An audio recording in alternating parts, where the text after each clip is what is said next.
Bien, donc cette dernière partie de modèle de tectonique que vous avez vu durant ce semestre s'intitule La tectonique des plaques et la dérive des continents.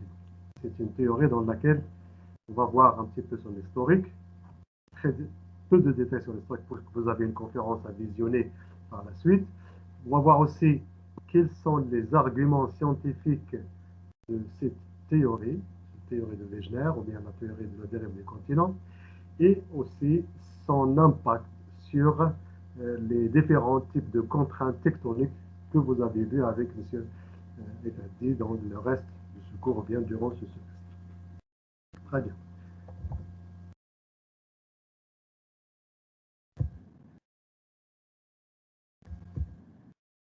Durant ce cours, le plan est le suivant. Donc, on va essayer de voir une introduction, introduire cette théorie, voir aussi quel est l'intérêt, pourquoi il faut connaître cette théorie, pourquoi il faut connaître aussi les mouvements ou bien la dérive des continents dans l'échelle des temps géologiques.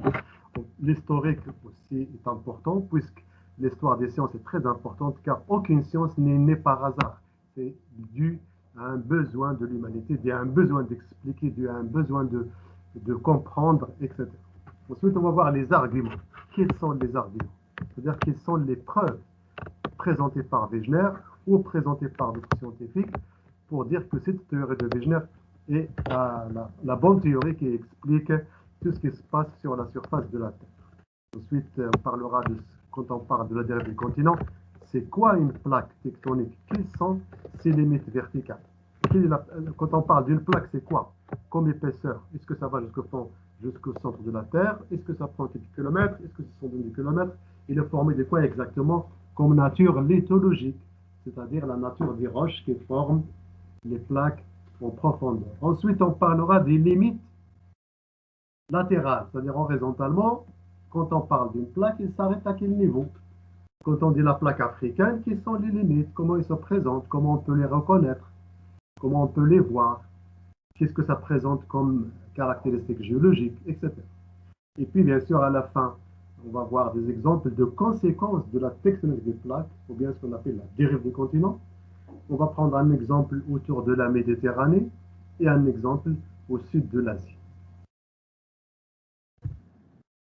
Dans ce qui est passé de ce module de tectonique, vous avez parlé d'un certain nombre de contraintes compressives, un certain nombre de structures.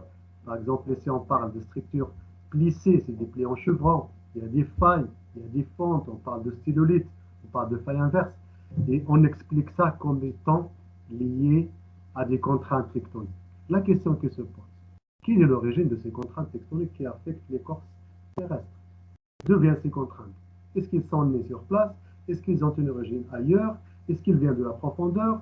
D'où viennent ces forces? Parce que pour faire des déformations, pour réaliser des plis comme ce que vous voyez ici, des failles ici, des fentes en échelon, des fentes décrochées, etc., il faut une force. Et cette force, elle vient d'où? Est-ce qu'elle est née sur place ou est-ce qu'elle a une origine? Donc, les questions qui se posent, d'ailleurs, c'est des questions qui se sont posées dans le temps, dans l'historique de cette théorie, l'origine des mouvements, l'origine des forces, les forces qui vont créer des mouvements. La nature des forces, pourquoi parfois on dit que c'est des forces expansives, parfois on dit que c'est des forces compressives? Qu'est-ce qui fait que ces forces tectoniques changent de nature? Il était expansif à un certain moment, et pourquoi il est compressif ailleurs et pas ici? Pourquoi il est expansif ici et pas ailleurs? Leur direction, pourquoi ils ont une direction? Est-ce qu'il y a quelque chose qui dirige la direction de ces forces? C'est-à-dire que vous avez des forces nord-sud, vous avez des forces est-ouest. Pourquoi? Qu'est-ce qui contrôle la direction des forces? Pourquoi dans le Maroc, par exemple, quand il y a la formation des atlas, la direction des forces tectoniques qui ont donné l'atlas marocain, ce que vous voyez au sud de Marrakech, la grande montagne ici, pourquoi ils sont nord-sud? Aujourd'hui, on trouve des structures fossilisées sur place, des structures géologiques, comme celle que vous avez vue sur la source de Tahnaf, c'est des structures géologiques dues à des forces compressives nord-sud. Pourquoi ils n'étaient pas est-ouest à l'époque? Qu'est-ce qui a fait qu'ils sont nord-sud? C'est ça la direction des forces. Le changement de la nature, en parlant de l'inversion, il y a un bassin qui s'ouvre, c'est des forces expansives. Ensuite, il y a un bassin qui se ferme, c'est compressif. Donc pourquoi il y a inversion. Pourquoi on passe d'extensive à compressive à un certain moment. Ensuite, la disposition actuelle des continents, des océans et des montagnes. Pourquoi ces montagnes ils sont disposés actuellement à l'emplacement où ils sont là? Pourquoi pas ailleurs? Pourquoi est-ce qu'il y a une Méditerranée? Pourquoi on ne met pas un seul continent collé à l'Europe, par exemple? Pourquoi est-ce qu'il y a 5 au lieu de 4? Pourquoi est-ce qu'il était en un seul continent à l'époque, par exemple, du Trias, il y a 200 millions d'années, il y avait un seul continent? Pourquoi est-ce qu'il est éclaté en plusieurs continents? Donc, dans cette, normalement, la séance numéro 1, on aurait dit donc, je vais voir, normalement, c'est l'historique de la théorie. Vous avez donc ici un schéma qui représente un petit peu l'essentiel de cet historique. C'est que Alfred Wegener, quand il a proposé sa théorie, que les continents ils bougent, ils ne sont pas stables, mais ils bougent, et surtout il a parlé de l'Amérique et de l'Afrique qui sont liées une à côté de l'autre et puis ils se sont séparés, la communauté scientifique de l'époque n'a pas accepté. Ils ont dit non, mais c'est impossible, c'est n'importe quoi, c'est pas du sérieux, vous dites n'importe quoi, etc. La communauté a refusé tout ça, a refusé cette théorie. Pourquoi? Parce qu'il y avait beaucoup de scientifiques à l'époque qui ont proposé des théories et celles de Wegener, tout ce qu'ils avaient écrit avant, ne sert plus à rien. Il faut brûler les livres, il faut brûler tout ce qui a été écrit, ça ne sert à rien parce qu'il y a une nouvelle théorie qui remet tout en cause et qui explique d'une autre manière.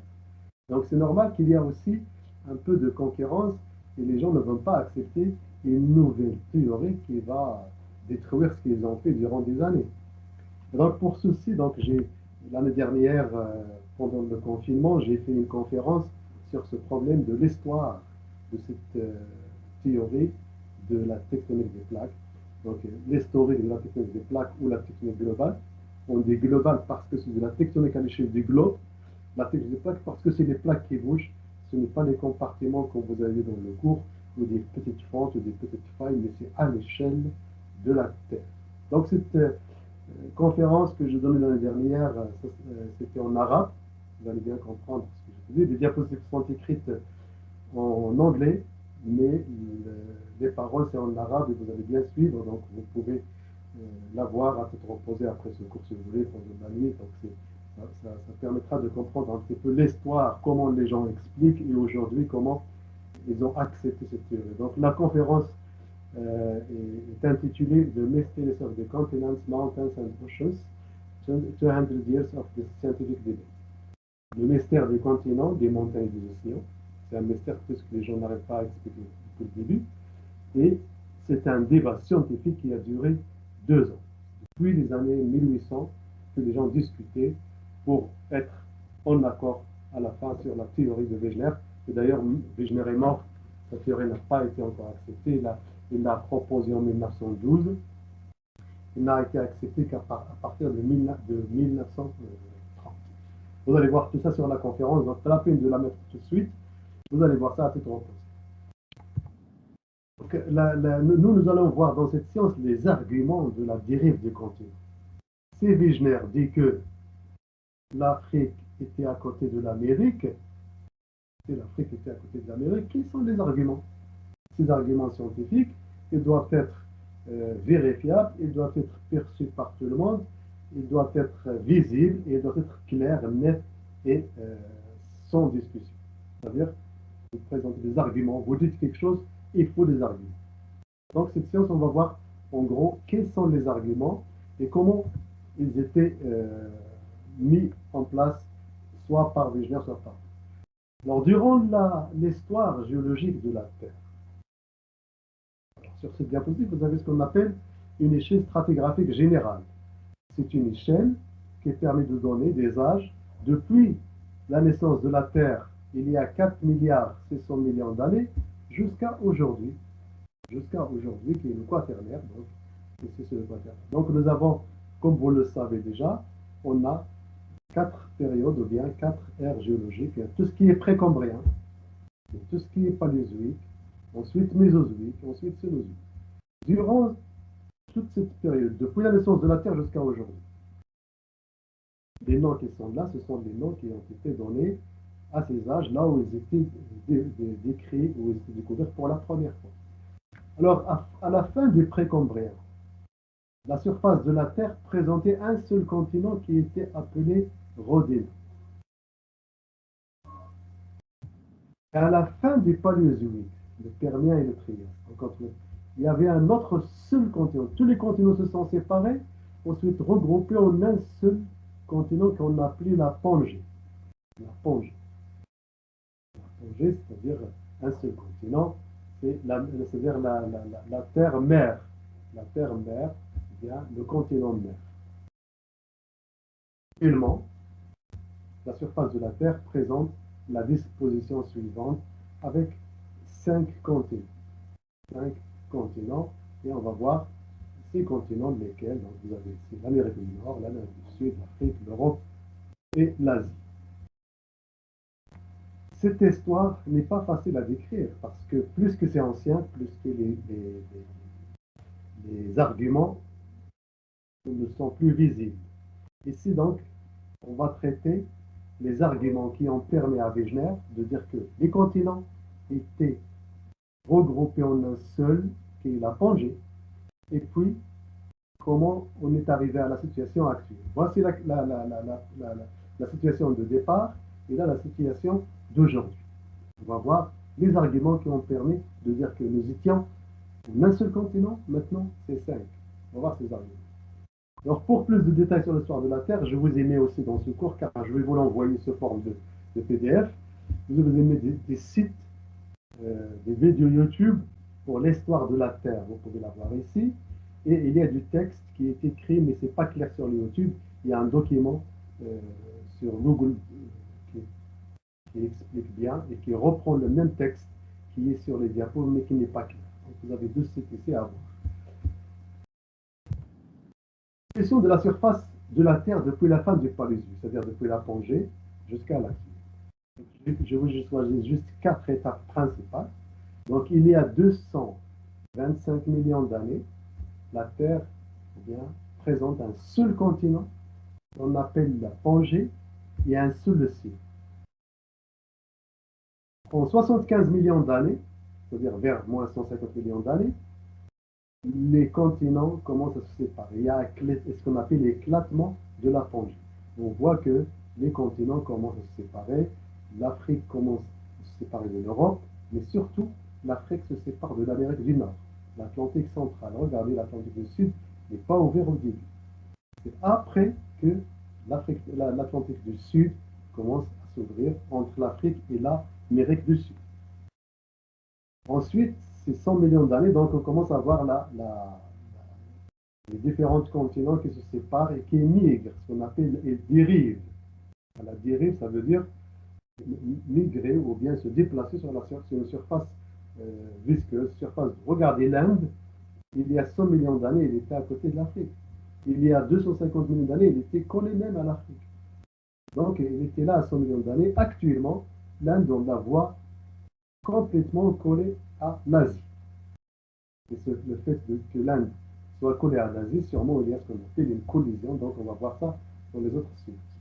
Donc c'est ça la situation, donc en gros, pour vous expliquer qu'il y a d'autres schémas qui montrent le détail du détail, mais ce n'est pas l'objectif de ce cours. C'est pour vous dire tout simplement que les continents étaient regroupés il y a 225 000 sous forme d'un seul continent qui s'appelle la Pangée. Aujourd'hui, ils se sont séparés. Cette séparation s'est faite par des déplacements. Et ces déplacements ont des conséquences sur la formation des montagnes, sur la formation des océans. L'océan Atlantique n'était pas là il y a 250 millions d'années. C'est après qu'il y a séparation des deux Amériques avec l'Europe et l'Afrique que nous avons l'océan Atlantique. Donc on pousse d'un côté et l'autre et on sépare les continents pour donner naissance à un océan. Ça c'est la théorie de Wegener, mais parce qu'avant, vous allez voir dans la conférence qu'il y a d'autres explications qui sont mises en place avant, mais leurs arguments n'étaient pas solides. C'est pourquoi on ne les a pas, on ne continue pas à les appliquer. Donc les arguments de la dérive des continents. Quand on dit argument, en arabe, le hujaj, les arguments, c'est-à-dire qui sont les preuves pour dire qu'il n'est pas de situation comme ça à une situation d'aujourd'hui avec les 5 continents. C'est ça l'objet du cours d'aujourd'hui.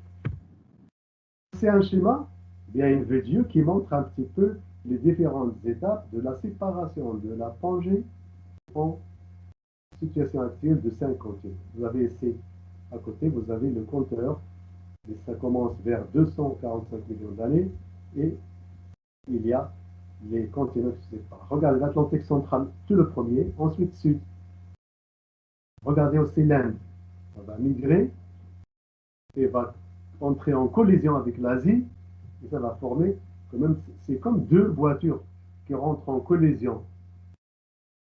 Il y aura des déformations. Ces déformations, d'ailleurs, donc c'est ça l'origine des contraintes, c'est le mouvement des continents. Alors, dans l'introduction, on a dit d'où viennent les forces qui déforment les roches. Eh bien, il vient du déplacement des continents. Et quand il y a une collision importante, il y aura des déformations importantes. Et cette déformation va diminuer en s'éloignant de la zone de collision. Alors, ces arguments, ils sont au nombre de 5. Il y a 5 arguments scientifiques pour dire aujourd'hui clairement que les continents se sont séparés à partir d'un seul continent qui s'appelait la Pangée il y a 225 millions d'années. Ces arguments ont été mis en place au fur et à mesure de l'évolution de la science. Ça veut dire quoi ça? Ça veut dire que Wegener avait présenté quelques arguments, mais les scientifiques ont pu mettre en évidence d'autres arguments qui apparaissent en même temps que l'évolution de la science. Aujourd'hui, la science, elle évolue.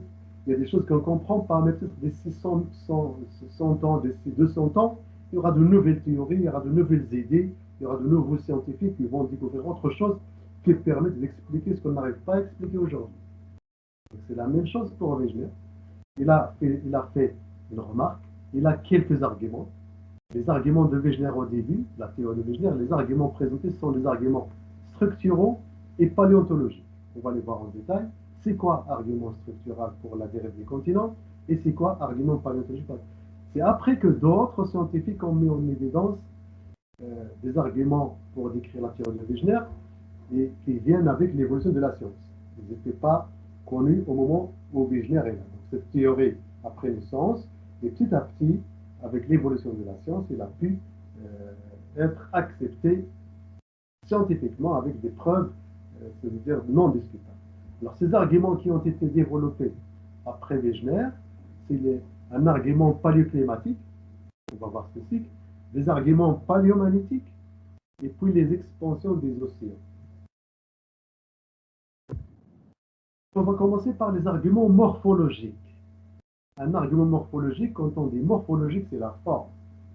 Il se base tout simplement sur la morphologie, la forme de l'Afrique et la forme de l'Amérique, et ça se ressemble, et si on colle l'Afrique à l'Amérique du Sud, ils vont se coïncider sans problème. Donc il y aura un parallélisme parfait, il y aura un emboîtement parfait entre l'Afrique et l'Amérique du Sud. C'est-à-dire que si on va les recoller, ils seront recollés sans problème. Donc c'est déjà un argument. Et puis donc, c'est pour dire que en partant de la situation d'aujourd'hui, la morphologie des côtes est-américaines et ouest-africaines se ressemblent et permettent de s'emboîter parfaitement, permet donc de dire qu'ils étaient les unes l'une à côté de l'autre et ils se sont séparés. C'est comme les pièces d'un puzzle. Vous connaissez un puzzle? Toutes les pièces s'emboîtent les unes des autres pour former un schéma final qui montrera une image complète. Donc c'est ça les arguments morphologiques. C'est tout simplement dû à la forme des côtes, des continents. Et l'exemple le plus pertinent, c'est celui de l'Amérique du Sud et l'Afrique. On peut les emboîter comme deux petites pièces d'un jeu de puzzle. Ce schéma ici montre cet emboîtement. On voit que ça se ressemble. Puis les arguments paléontologiques. Qu'est-ce qu'on appelle l'argument paléontologique? Quand on dit paléontologique, vous connaissez la paléontologie, c'est la science qui permet d'étudier des fossiles. Les fossiles, ce sont des organismes fossilisés, ils sont morts il y a longtemps, enfouis, cachés de l'exsudation et de l'érosion, Ensuite, ces pégénismes se transforment en roches. Donc, mais ça garde la forme des organismes, des animaux ou des plantes. Alors, parmi ces arguments, parmi ces fossiles, nous avons des plantes et des reptiles. On voit une constatation montre que dans l'Afrique, sur l'Afrique, on va dire, il y a des reptiles et des plantes. Ce sont des fougères, c'est des glossoptéris, et puis des reptiles de type Mesosaurus et Cynognathus. On les voit sur les deux continents. Ce sont des organismes qui vivent, qui ont vécu dans des conditions semblables. On les voit sur les mêmes continents. Alors on se pose la question, est-ce que ces organismes ont traversé l'Atlantique ou bien l'Amérique était à côté de l'Afrique et donc on avait les mêmes conditions, les mêmes écosystèmes, les mêmes conditions écologiques. Alors l'explication, c'est que ces deux continents sont l'un à côté de l'autre et donc on voit que les organismes fossilisés sont dans les mêmes conditions. Car avant, cet argument paléontologique a été donné par d'autres personnes avant Wegener, avant 1912. Mais ils ont dit qu'il y a un effondrement d'une partie des deux continents. Les deux continents n'étaient pas à côte, ensuite séparés, mais les continents étaient beaucoup plus larges et il y a un affaissement. C'est-à-dire que l'Atlantique, c'est la même chose que le continent africain et le continent américain, c'est qu'il y a un abaissement, un effondrement. C'est-à-dire qu'il y a un effondrement d'une partie. Si cet effondrement existe effectivement, on doit trouver la même nature des roches en Afrique qu'en Amérique. On va voir que ça, c'est une théorie dite la théorie des fixistes, c'est-à-dire les continents sont fixes et les océans sont créés par l'effondrement d'une partie des continents. Deuxième argument, ou bien troisième argument, pardon, c'est les arguments structurants. Qu'est-ce que c'est qu'un argument structurant? Quand on dit structure tectonique, c'est-à-dire la nature des structures tectoniques créées par des formations. Entre l'Amérique et l'Afrique, on voit qu'il y a des chaînes de montagnes qui présentent une même structure. Quand on dit structure d'une montagne, c'est-à-dire les failles normales et les plis, leur distribution géographique et aussi leur distribution dans le temps. Vous avez des failles inverses qui sont avec des fondages forts et mouillés d'une chaîne de montagne. En fait, une chaîne de montagne, c'est un horst. Il doit y avoir la chestosité, des failles inverses qui sont verticales au milieu, et la déformation diminue en allant vers l'extérieur de la chaîne, vers les bordures de la chaîne. C'est une structure bien précise. On voit que nous avons des chaînes de montagnes qui présentent la même structure en Amérique du Sud et en Afrique. Le bouclier ouest-africain, c'est la chaîne de montagne qui est au sud de l'Atlas, pardon, c'est au nord de l'Afrique, mais c'est au sud de l'Atlas marocain. Et il y a une structure qui lui est ressemblée, ça s'appelle le bouclier guyanais. C'est de la Guyane, guyanais, et c'est la même chose. C'est une constatation. C'est aussi la même chose dans la partie centrale de l'Amérique du Sud et la partie sud de l'Afrique. Quand on regroupe les deux continents, on voit que c'est les mêmes chaînes de montagnes qui continuent. Et que la situation géographique actuelle des deux structures des continents, c'est lié donc à ce qu'on appelle la dérive des continents. Il y a un troisième argument qui a permis de dire que, effectivement, l'Amérique du Sud et l'Afrique étaient l'une à côté de l'autre. Il y a une ressemblance de la structure des montagnes, il y a une ressemblance de la faune et de la flore fossile, il y a une ressemblance des côtes. Il y a un parallélisme des côtes est-américaines et ouest-africaines. Trois arguments déjà qui montrent bien la dérive des continents. Parmi ces structures aussi, on reconnaît un peu au sud du Maroc, de la Mauritanie, une chaîne de montagnes qui s'appelle les Mauritanies. Et il y a l'équivalent de cette chaîne sur le côté est-américain. C'est les Appalaches. Et au nord, au Groenland, et à côté du Canada, il y a une chaîne de montagnes qu'on appelle donc la chaîne calédonienne, dont une partie est au Canada et au Groenland, et l'autre partie dans la partie ouest de l'Europe. Donc, ils étaient ensemble, l'une à côté de ces mêmes chaînes de montagnes, une partie axiale et les bordures en jaune ici. Aujourd'hui, on les voit dans cette situation séparées par ce qu'on appelle l'océan Atlantique. Donc il y a une séparation par l'océan Atlantique. Donc c'est une preuve comme quoi cette montagne est la même que celle-là, elles étaient l'une à côté de l'autre. C'est toujours des arguments structurels. Ce sont des chaînes de montagnes qui datent d'à peu près 300 à 470 millions d'années. Ce sont des chaînes de montagnes séparées par la dérive du continent, par le mouvement des continents. Les arguments climatiques. Quand on parle des arguments climatiques, on se pose la question, ça veut dire quoi les arguments climatiques? Un argument climatique, c'est une preuve qui va avoir une liaison avec un climat. Et un climat, comment il peut laisser des traces sur les roches? Eh bien, tout simplement, on peut dire que ce sont des roches qui se sont formées dans des climats bien précis. Les roches qui se déposent pendant l'été ne seront pas les mêmes que celles qui se déposent pendant l'hiver. Pendant l'hiver et l'été, les conditions sont différentes. Ce sera matière organique, il y aura beaucoup de matière organique pendant l'hiver, parce qu'il y a beaucoup de plantes qui poussent. Pendant les glaciations, par exemple, quand il y a une glaciation, c'est très glacé, donc il y a des dépôts glaciers. Vous connaissez les dépôts glaciers, on appelle des moraines, des dépôts liés à des glissements de glaciers, par exemple. Alors aujourd'hui, on observe dans les 5 continents, les 4 continents, on observe qu'il y a des dépôts indiquant que les endroits où ils existent aujourd'hui sont recouvertes par ce qu'on appelle des calottes glaciaires. L'Amérique du Sud, dans cette partie-là, nous avons des dépôts glaciers, qui datent de 250 millions d'années. La même chose ici. Et puis la même chose en Inde. La même chose dans une partie de l'Australie. Et là, on se pose la question, est-ce que pendant cette période, il y a des glaciations dans différentes parties? Et on voit aussi qu'il y a des flèches là qui montrent des traces de glissement de ces calottes glaciaires. Ce sont des blocs de glace, comme ce qu'on observe aujourd'hui au pôle Nord et au pôle Sud. Quand ils glissent et ils fondent, il y a des dépôts qui se font en même temps. Il y a des traces.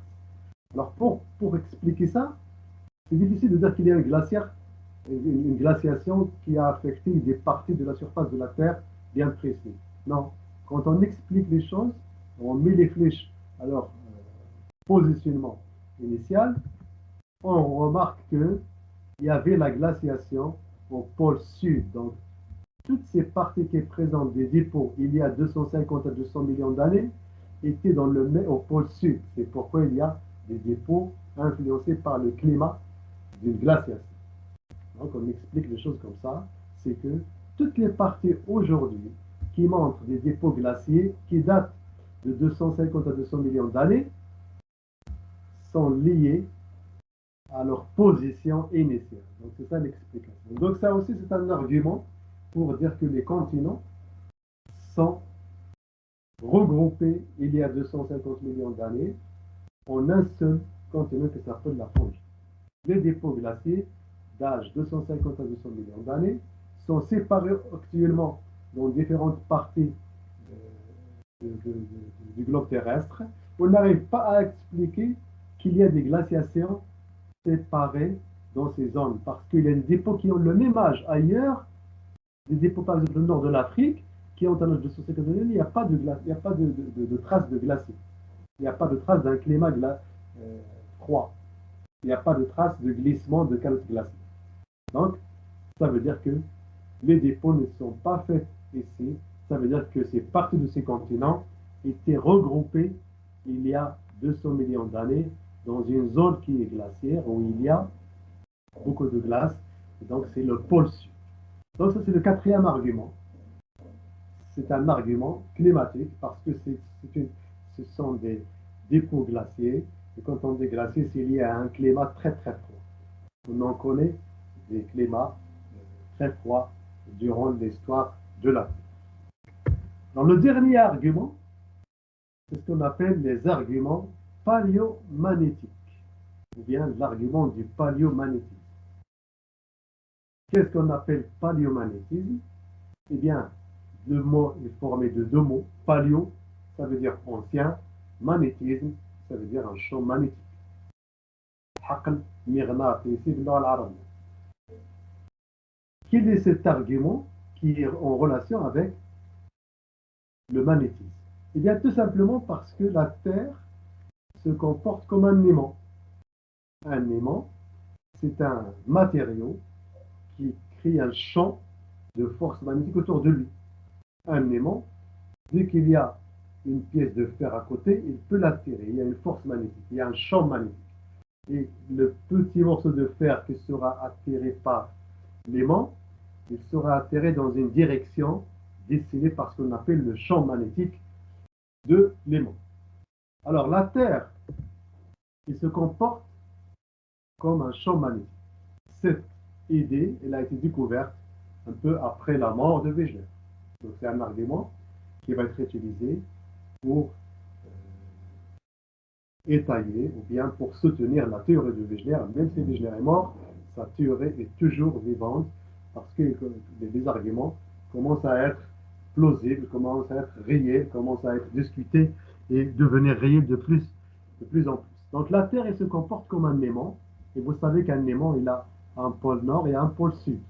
Donc, la Terre se comporte comme un aimant, sa partie centrale vers le fond, la graine de la Terre, c'est elle qui se comporte comme un aimant, et il va créer un champ magnétique dont les lignes de ce champ sont verticales vers le nord et vers le sud, mais ils font le tour pour revenir en cercle. Ça commence, donc le champ magnétique il commence vers le nord et ça pousse vers le nord et ça attire vers le sud. Ça pousse vers le nord et ça attire vers le sud. C'est pourquoi, si vous avez deux aimants, selon les positions où vous les rapprochez, ils peuvent s'étirer ou ils peuvent s'éloigner. Deux aimants, ils peuvent se rapprocher. Si vous renversez les pôles, ils peuvent s'étirer. Durant l'histoire de la Terre aussi, cet aimant du champ, ou bien ce champ magnétique terrestre peut s'inverser. À quelques moments, ou à certains moments de l'histoire de la Terre, le nord du champ magnétique devient sud et le sud du champ magnétique devient nord. On appelle ça des inversions magnétiques. Ces inversions magnétiques ont été découvertes dans les océans. Car dans les océans, on mesure les champs magnétiques dans les basaltes qui sont créés dans le champ, et en se déplaçant latéralement, parfois on trouve des basaltes, ou bien des bandes de basalte, où vous avez le champ magnétique montre une polarité inverse. Il n'est pas comme les basaltes qui sont à côté. Ça veut dire que durant l'histoire de la Terre, il y avait des périodes où le champ magnétique normal s'est renversé. C'est-à-dire le nord magnétique devient sud magnétique et le sud magnétique devient nord magnétique. Ça a aidé aussi, ça a aidé les gens à comprendre un certain nombre de choses. Donc, jusqu'à maintenant, on n'a pas encore parlé de l'apport de ce paléomagnétisme, c'est-à-dire le magnétisme de la Terre ancien, le magnétisme ancien, le champ magnétique durant l'histoire de la Terre, comment il a contribué comme argument pour soutenir cette théorie de Wegener, cette théorie qui dit que tous les continents sont regroupés en un seul continental et se sont séparés. Donc ces inversions magnétiques, elles ont été découvertes par Ted et Hervé, ce sont des scientifiques anglais. Et ces inversions magnétiques, dans le champ magnétique est découvert par des personnes, les inversions ont été découvertes par Hess au niveau des océans des fonds marins. Donc, au niveau des fonds des océans marins, il a montré que les inversions magnétiques ont été enregistrées par l'expansion des fonds marins. Donc la découverte d'anomalies magnétiques, c'est ça l'anomalie qu'on appelle anomalie magnétique, c'est cette inversion. Au fond des océans, je prends ici un exemple. Ici, vous avez un exemple. Vous avez le Grand Ouéland, c'est au nord de l'Amérique du Nord. Et ici, vous avez l'Europe, c'est l'Angleterre, l'Espagne. Ici, c'est l'océan Atlantique Nord. Dans cette partie-là, nous avons des bandes de basalte qui sont créées au fond des océans et ils ont des âges différents. Aujourd'hui, vous avez la bande actuelle qui se met en place absolument et il y a une symétrie. Cette symétrie se présente comme ça. Donc à un moment donné, nous avons des basaltes qui sont créés. Ensuite, d'autres nouvelles basaltes vont remonter et ils poussent l'ancienne latéralement. Ensuite, d'autres nouvelles vont arriver, il pousse latéralement, ainsi de suite. Donc il y a toujours des basaltes nouvelles qui arrivent et des basaltes anciens sont séparés, poussés à l'extérieur de façon symétrique. On appelle ça l'expansion des fonds océaniques, l'expansion des fonds océaniques découverte par un scientifique militaire anglais à l'époque. Et donc c'est là où il a trouvé que il y a des inversions magnétiques. Ça peut que le magnétisme ici il est enregistré en tant que nord vers le nord, peut-être ici c'est enregistré en tant que le magnétisme est inversé, c'est-à-dire que le nord n'est plus nord mais c'est sud. C'est-à-dire que la boussole à l'époque, il va être l'aiguille de la boussole va indiquer le sud au lieu du nord. Alors comment, jusqu'à maintenant, on n'a pas encore vu comment le paléomagnétisme a contribué à argumenter la théorie de Wegener, c'est-à-dire à nous donner un argument plausible, un argument réel, un argument indiscutable que les continents ont bougé de leur emplacement. Donc si on a un champ magnétique, quand il y aura une sédimentation, ou bien quand il y aura des mises en place de basalte, tous les minéraux qui sont pyrifères, qui contiennent du fer, on appelle ça des minéraux magnétiques, vont se développer selon le champ magnétique. Ils vont être orientés selon le champ magnétique. Sûrement, vous avez tous fait la petite expérience de mettre un aimant sous une feuille de papier et mettre ce qu'on appelle la l'émail de fer. Quand on broie un petit peu un élément ferreux, bien quand on le râpe, il va donner ce qu'on appelle la l'émail de fer. Quand on coupe une pièce de fer et des petits bouts qui tombent, on les appelle la l'émail de fer. C'est lié à la lime. Quand on lime un fer, on le frotte, on le gratte avec une lime, ça va faire tomber des petits bouts du fer. On les met sur un bout de papier et on met en bas un aimant. Ils vont tous être orientés selon le champ magnétique et ils vont suivre ce champ magnétique si je fais bouger l'aimant. C'est la même chose dans les roches sédimentaires ou bien dans les basaltes. Quand on dépose des roches sédimentaires, tout ce qui est minéral ferreux va être orienté selon le champ magnétique. Et d'ailleurs, ça a créé ce qu'on appelle la mémoire magnétique des roches. N'importe quelle roche maintenant, aujourd'hui, on peut mesurer son paléomagnétisme, c'est-à-dire l'orientation du champ magnétique au moment de son dépôt. Et même si vous la bougez, elle bouge avec elle. Donc ici, si je prends des roches qui se sont déposées au Trias, j'aurai l'orientation du champ magnétique au Trias. Si je prends des roches déposées au Jurassique, j'aurai l'orientation du champ magnétique au Jurassique. Donc le champ magnétique est orienté de manière différente selon la position de ces continents à l'époque. Alors maintenant, ces schémas devant vous montrent la position des continents, c'est l'Afrique, l'Eurasie, l'Inde et l'Australie, durant 4 périodes. C'est durant 82 millions d'années, il y a 82 millions, pardon, il y a 80 millions d'années, il y a 50 millions d'années et 40 millions d'années. Il y a 40 millions d'années. Regardez, il y a 90 millions d'années, l'Inde était là. Ensuite, il est là, il y a 80 millions d'années. Ensuite, il est là, il y a 50 millions d'années. Et il est là, il y a 40 millions d'années. Donc aujourd'hui, il est complètement collé à l'Eurasie. Alors là, l'Inde, il est là, il y a 90 millions d'années. Regardez le champ magnétique, il est comme ça. Il est nord-sud. Et si l'Inde bouge, il se déplace, il se déplace, il se déplace, ce qui est dessiné en bleu, c'est le champ magnétique de l'Inde quand il était là. Donc d'ailleurs, quand je mesure aujourd'hui le champ magnétique de la période 90 millions d'années, je le trouve orienté nord-ouest-sud-est, alors que normalement il était nord-sud. Quand l'Inde était là, il y a 80 millions d'années, des dépôts qui vont se faire sur l'Inde vont être orientés comme ça, ce qui est dessiné en rouge. Plus qu'il bouge, plus qu'il va bouger en se basculant, l'orientation réelle, originale du champ magnétique de cette période en rouge, il est là, mais aujourd'hui on la voit ici. Voici l'orientation en vert du champ magnétique il y a 50 millions d'années, c'est-à-dire toujours nord. Maintenant, il est un peu nord-nord-ouest. Et le champ magnétique de cette période de 40 millions d'années, il est comme ça. Donc, on va retrouver une superposition de différentes directions du champ magnétique. Alors qu'on sait que le champ magnétique n'a pas trop bougé, c'est à peu près vers le nord. Il y a un petit mouvement, mais c'est pas trop. Alors qu'on voit ici, entre le champ magnétique au début et le champ magnétique aujourd'hui, il y a un grand angle. C'est-à-dire que je retrouve le champ magnétique d'il y a 82 millions d'années, il y a 80 millions d'années, 50 millions d'années en vert et 40 millions en jaune. Donc, si je veux retrouver la position initiale du champ magnétique il y a 82 millions d'années, je dois faire le mouvement de l'Inde et revenir à sa position initiale.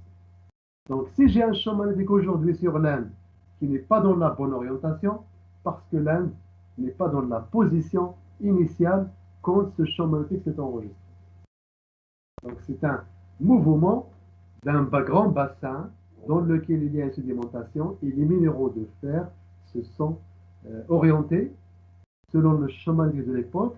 Mais aujourd'hui, comme l'Inde s'est déplacée, il a changé la direction, elle est presque est-ouest, et on va dire que le champ magnétique n'a jamais été est-ouest, mais c'est parce que l'Inde a bougé.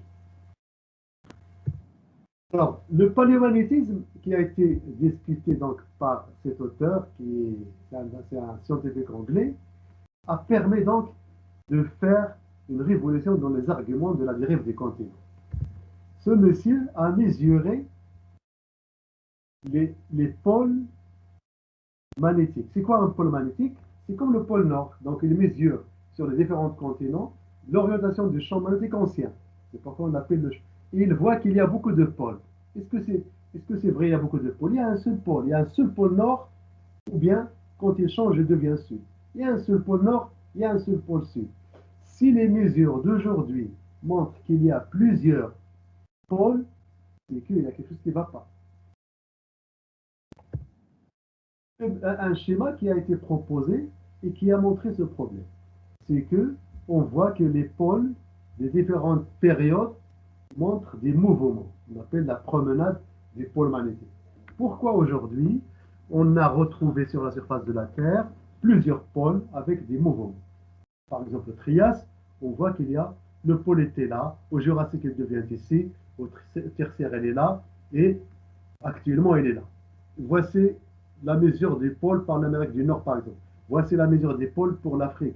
Voici la mesure des pôles pour l'Australie. C'est pas vrai. On n'a pas plusieurs pôles. On a un seul pôle Nord et un seul pôle Sud. Le fait de replacer les continents dans la position initiale remet toutes les lignes qui ne sont pas droites à des lignes droites et qui vont toutes vers la même position, vers le même point.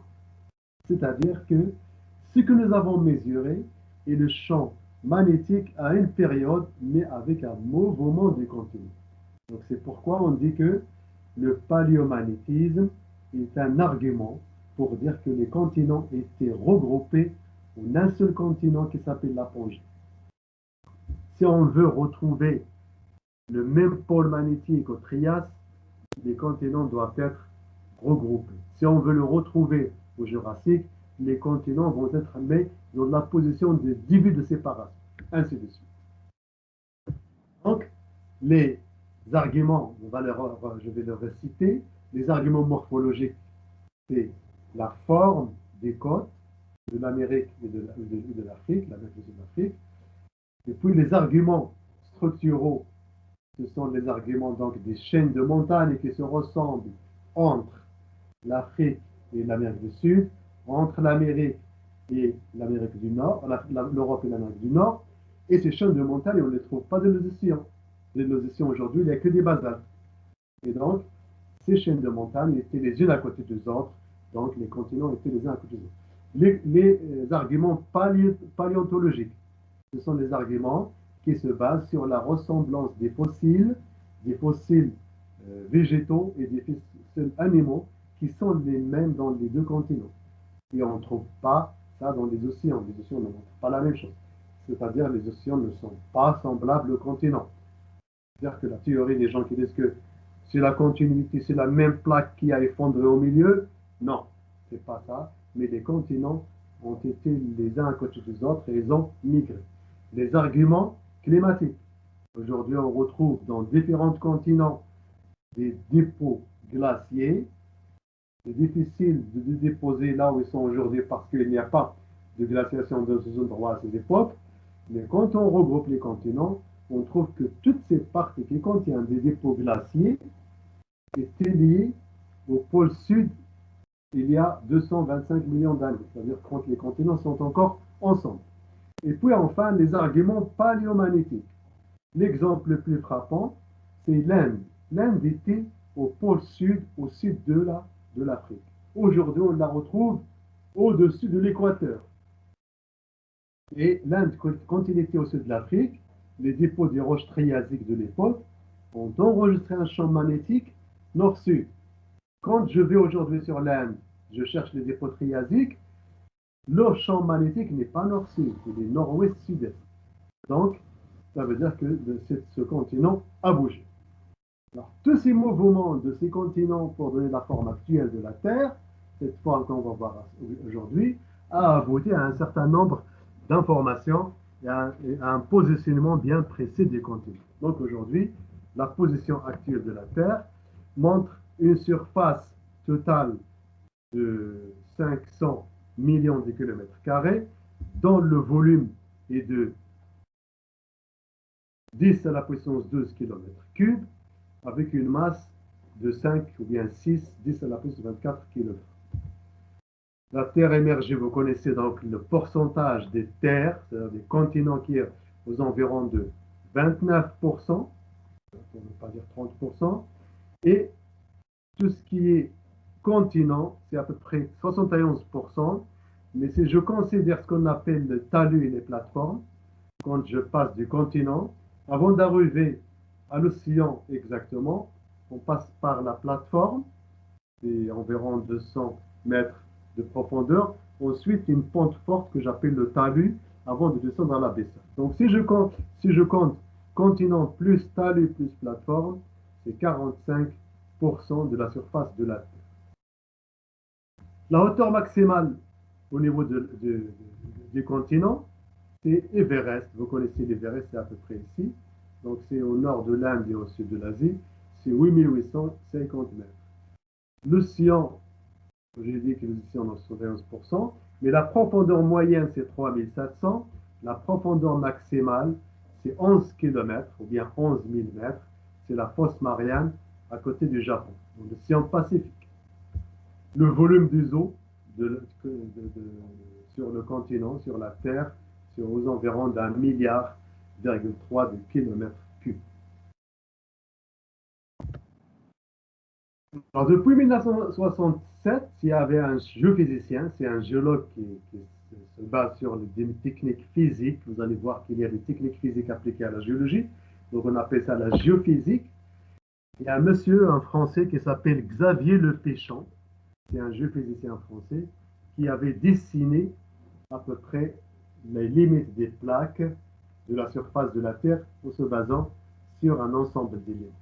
Donc, le Xavier Le Péchant avait dessiné 6 plaques. Il parlait de la plaque américaine, la plaque eurasiatique, la plaque africaine, la plaque australo-indienne, la plaque pacifique. Mais les études actuelles, surtout la NASA, avec les satellites et les enregistrements des séismes et des volcans, on permet donc de donner l'information suivante, c'est que la surface de la Terre contient exactement 15 plaques tectoniques sur la surface de la Terre, dont 7 plaques principales et 8 plaques secondaires de taille moyenne. Les plaques principales, vous les connaissez, donc vous avez la plaque pacifique, la plaque américaine, Afrique, eurasiatique.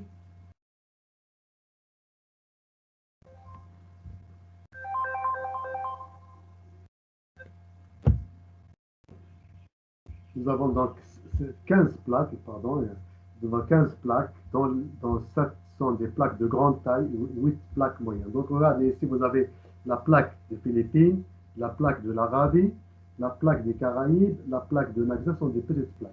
Mais la plaque de l'Amérique du Sud, la plaque de l'Amérique du Nord, la plaque de l'Afrique, etc. Donc ce sont des plaques et vous allez voir que une plaque est différente d'un continent. Une plaque, par exemple, la plaque africaine, il est formé par le continent africain et une partie de l'océan Atlantique, une partie de l'océan Indien. De même pour la plaque américaine, il est formé aussi de l'Amérique du Sud comme continent, mais une partie de l'Atlantique. Alors, les limites de ces plaques, en fait, Xavier Le Péchant avait cartographié les enregistrements des volcans et des séismes. Tous les séismes, tous les volcans, la majorité, on va dire, se sont alignés sur les limites des plaques. Alors, avant d'être complètement adoptée, la théorie de Wegener par tout le monde, cette théorie a divisé la communauté scientifique en deux groupes. Quand Wegener arrive, il dit que les continents ont bougé, et donc il y a ce qu'on appelle la dérive des continents. Ceux qui ont suivi font un groupe, ceux qui ont été contre font un autre groupe. Et donc les deux groupes s'appellent un groupe fixiste, c'est-à-dire ceux qui sont sûrs que les continents sont fixes, ils ne bougent pas. Il y a un autre groupe qui s'appelle le groupe des mobilistes, c'est-à-dire la théorie des mobilistes, ceux qui expliquent l'histoire de la Terre et la figure de la Terre aujourd'hui, ils l'expliquent par du mouvement des continents, c'est-à-dire que les continents sont mobiles et ça bouge, ils ont bougé, ça bouge encore et ils vont continuer à bouger et c'est ça qui va influencer la forme et l'histoire de la Terre. Alors que les fixistes, ils disent que les continents sont fixes. Et pour créer un océan, il y a une partie du continent qui va baisser, qui va s'effondrer et il y aura de l'eau qui arrive et ça fait un continent. Alors que les mobilistes, c'est les amis de Wegener, ils disent que les continents ne sont pas fixes, mais ils se coupent par là, ensuite ils bougent latéralement et ça va créer un océan. Ceux qui disent que les continents sont fixes disent que les océans sont créés par effondrement. Cette partie va tomber vers le bas, elle va s'effondrer vers le bas et ça va donner un creux pour avoir un océan. Ça veut dire que ce qu'il y a comme roche dans les continents, on le trouve au fond des océans. C'est la mer qui continue. Il y a un affaissement soit par faille, soit par plissement synclinal, par exemple. D'ailleurs, il y a une théorie qui s'appelle les géosynclinaux, qui explique la formation des océans. Vous allez le voir dans la conférence dont j'ai donné le titre. Et vous allez voir qu'il parle de synclinaux qui vont donner les océans. Alors que l'explication des mobilistes, la théorie de Wegener, dit qu'un continent se coupe, et quand un continent se coupe, les deux morceaux vont migrer latéralement, et ça va créer ce qu'on appelle des océans. Et donc le fond des océans ne ressemble pas au continent de point de vue constitution de roches géologiques. Alors ici vous avez trois couleurs, donc vous avez ce qui est rose ici, donc c'est ce qu'on appelle CIMA, ou bien silice et magnésium. Et puis, vous avez la croûte, ici c'est le manteau supérieur, ici c'est la croûte, on va voir ça en détail pour les séances prochaines. La sial, c'est parce que le constituant principal en éléments chimiques se base sur la silice et l'aluminium. Bien sûr, après c'est les océans. Alors donc aujourd'hui, les mobilistes qui l'emportent parce que leur théorie s'est montrée et s'est démontrée par plusieurs arguments. Et la dérive de continent, ou bien la théorie de Wegener, est adoptée par tous. Tout le monde donc utilise cette théorie pour expliquer les mouvements des continents et qui explique aussi tout ce qui se passe sur la surface de la Terre en termes de mouvement des continents, création de bassins, formation des chaînes de montagnes et description des contraintes tectoniques, leur direction. Tous les séismes donc, et les volcans peuvent s'expliquer par cette théorie de Wegener.